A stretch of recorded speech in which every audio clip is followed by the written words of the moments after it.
Hello दोस्तों, ये video जिनकी नई नई शादी हुई है उनके बहुत काम की हो जाने वाली है और जो नया नया तीज व्रत उठा रहे हैं। और ये वीडियो क्यों बना रही हूँ वो भी बताऊँगी। हमें ले लेना यहाँ पे कोई टोकरी, थाली या कोई पोली बैग वगैरह, क्योंकि उस टाइम हम मंदिर जाते हैं तो बहुत ज़्यादा सामान हो जाता है। तो इस तरीके से लेना है हमें। कोई भी यहाँ पे नया साड़ी, ब्लाउज पीस जो हमें बना के पहनना हो वो ले सकते हैं। चढ़ाने के लिए पार्वती जी को प्रसाद के रूप में चढ़ा के फिर हम ला भी सकते हैं। और एक पीस ले लेना हमें उन्हें चढ़ाने के लिए।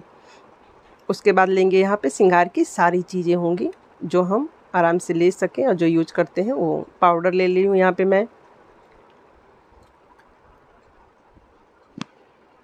पन्नी से थोड़ा सा निकालने में टाइम लग रहा है। जैसे जैसे सामान मैं सारा इकट्ठा करी हूँ, लाई हूँ, वैसे सारी पोली बैग में पड़ा है। साबुन, जो भी हमें दान में चीज़ें देनी है उसको इस तरीके से कुछ रख लेना है। उसके बाद तेल, शैम्पू वगैरह भी रख सकते हैं दान में देने के लिए। सेंट, क्रीम जो लगाते हो, और कुछ जो दान में देना वहाँ पे छोड़ना है वो भी।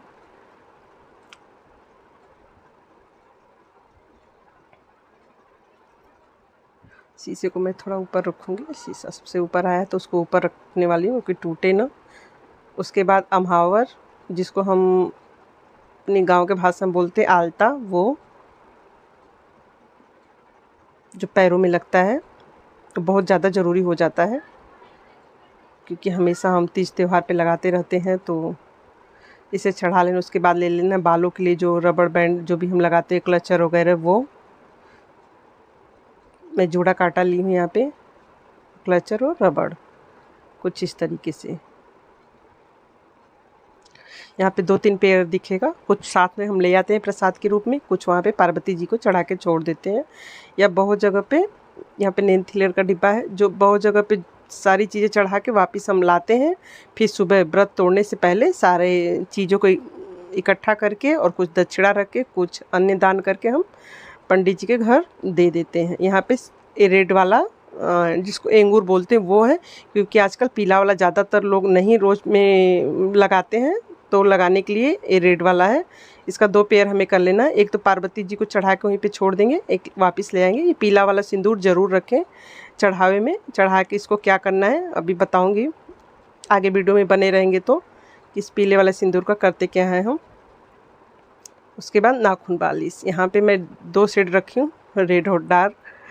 जो है लाइट है और डार्क, ज़्यादातर मैं लाइट लगाती हूँ इसलिए मैं लाइट रखी हूँ। फिर भी रेड का भी ध्यान रखी हूँ मम्मी के डांटने पे, क्योंकि जब भी वो लाइट कलर हमारे हाथों पे देखती थी तो डांटती रहती थी। तो मैं ज़्यादातर डार्क लगाने लग गई, तो एक लाइट एक डार्क रख ली हूँ। यहाँ पे बिंदी 2 पत्ते ले लेना है, एक जैसा कि सारे सामान के साथ में। एक दान के लिए हो जाएगा, एक खुद के प्रसाद में हम घर ले आएंगे। कुछ कुछ चीज़ें जो हैं डबल डबल कर लेना है। यहाँ पे काजल, लिप लाइनर, ये सब चीज़ें ले लेनी है।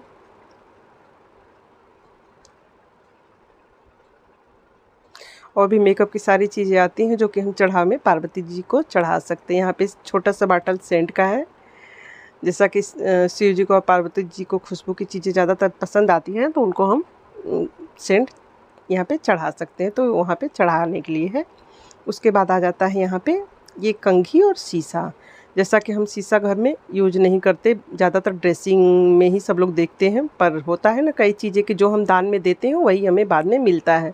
तो आगे लेना है अगर तो दान में शीशा देना है यहाँ पे। तो ये पंडित जी के दान के लिए यहाँ पे एक कंघा वापस आ जाएगा और एक कंघा, एक शीशा दान के लिए चला जाएगा। उसको थोड़ा सा नीचे रखती हूँ ताकि बहुत सारी चीज़ें हो जाती हैं। जब हम चढ़ाने चलते हैं तो सारी पूजा की चीज़ें होती हैं, फूल वगैरह होता है, पंचामृत, जल, धूप, दीप, तो सारी चीज़ें फिसल के गिरने लगती हैं। तो उस हिसाब से हमें कुछ व्यवस्थित कर लेना है।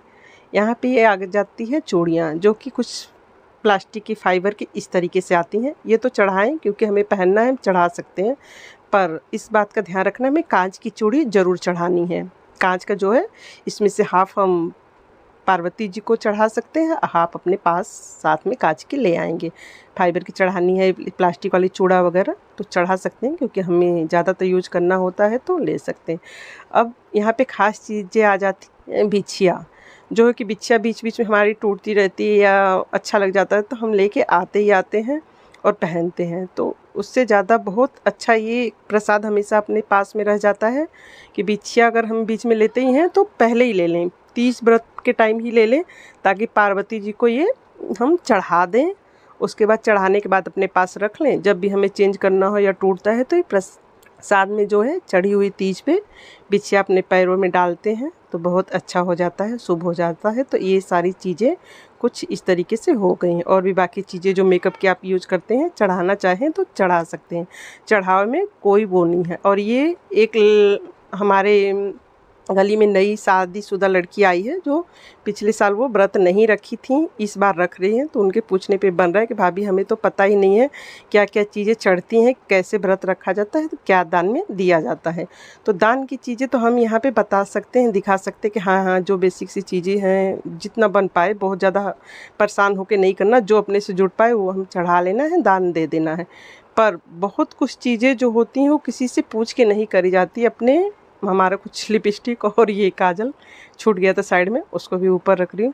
तो कह रही थी कि बहुत कुछ चीज़ें किसी बाहर वाले से पूछ के नहीं करी जाती, कुछ कुछ चीज़ें हम पूछ सकते, ज्ञान ले सकते, बहुत कुछ चीज़ें हमें अपने घर परिवार वालों से पूछ के करनी चाहिए, क्योंकि हर जगह का रिवाज अलग अलग होता है। तो अपने परिवार के रीति रिवाज के हिसाब से ही चलें। अब आ जाते हैं हम सिंदूर पे, जो कि डेली जिसे हम सिंदूर पहनते हैं। ज़्यादातर क्या अभी काफ़ी हद तक हम लोग अपना मेन सिंदूरा जो शादी जिससे हो ही रहती है वो साइड में रख देते हैं, कहीं पड़ा रहता है, डेली उससे हम सिंदूर अपने को नहीं लगाते हैं। छोटा सा सिंदूरा कोई रख लेते उससे लगाते हैं, छोटे छोटे से। तो इसे हमें उस दिन नहीं खोलना है। सुबह उठें, जब हम सुबह उठते हैं तब भी नहा धो के, बहुत सी लेडीज़ सुबह नहाती ही नहीं है, पूरे दिन ऐसी रह, या ये रेड वाला जो हम पहनते हैं वो भी नहीं पहनना है। हमें सिंदूरा जो है सिंदूर पहनना है। सुबह सुबह नहा के व्रत का संकल्प लेते हैं और मंदिर भी जाते हैं, पूजा करके आए, संकल्प ले तो पीला सिंदूर ही नहाने के बाद पहन के जाए, अपने मेन जिससे हमारी शादी हुई रहती है सिंदूरा से, उस वाले सिंदूर से। बहुत से लेडीज़ पूरे दिन नहाती नहीं हैं, शाम को नहाएंगी, इकट्ठे शाम को नहाती हैं, जबकि ऐसा वैसे तो अपने मन मुताबिक कर सकती हैं, जो भी समझ आए। ये धर्म का विषय, इस पर नहीं बोलना चाहिए, पर कोशिश यही करें कि सुबह सुबह एक बार ज़रूर नहाएं। व्रत वैसे तो तीज व्रत में 3 बार नहाने का विधान है। सुबह नहाएं और उसके बाद अपने सिंदूरे को खोल के, जिससे शादी हुई है उसी सिंदूरों को खोल के उसी सिंदूर से सिंदूर पहनना चाहिए। और ध्यान रखना चाहिए कि दक्षिण दिशा का जो मुख हो वो ना हो और सिर खुला ना हो, सिर ढक के। तो इस किस्म से नई बच्चियां जो है व्रत उठा सकती हैं और परिवार के रिवाज से करें। ज़्यादा अच्छा तो ये होगा कि परिवार में जो होता हो बड़े बुजुर्गों से पूछें, उस तरीके से वो सब बाकी चीज़ें करें। और दान की चीज़ें, चढ़ावे की चीज़ें तो कोई बता सकता। अब जाता है पीला सिंदूरा, ये जो हम चढ़ाने के लिए सिंदूर ले जाते हैं, उसको चढ़ा के अपने पास रखे रहते हैं। दूसरे दिन, जिस दिन हम पारण करते हैं, उस दिन ये पीला चढ़ाया हुआ सिंदूर जो है अपने सिंदूरे में डाल के रख सकते हैं, जिसको बोलते हैं सिंदूर को बढ़ाना। तो बढ़ाया जाता है। उसके बाद पारण वाले दिन भी नहाने के बाद इसी सिंदूरे से जो है सिंदूर लगाया जाता है। ये चीज़ें हो गई। और भी बाकी रीति रिवाज परिवार वाले ही बता सकते हैं। बाद में जाए निगला जाता है, क्या खाया जाता है, वो तो नॉर्मल हो गया। अब आ जाती है बारी अपने पतिदेव जी की, मंगलसूत्र का, जो है लेडीज़ जो हमेशा गला में पहनी रहती हैं, सुबह तक वही पहनी रहेंगी, हमेशा जो पहनती वो पहने हैं। पतिदेव जी को हम रख देते हैं लॉकर में। सुबह हम व्रत रख लिए, पूरे दिन वो लॉकर में पड़े रहते हैं, जिसको हम बोल रहे हैं बड़ा वाला मंगलसूत्र, जिससे हमारी शादी होती है। उसको हम शाम को सजने धजने के टाइम पहनते उड़ते हैं, तभी उस वाले मंगलसूत्र को लॉकर से बाहर निकालते हैं। तो ऐसी गलती ना करें, सुबह सुबह ही उन्हें निकाल के गले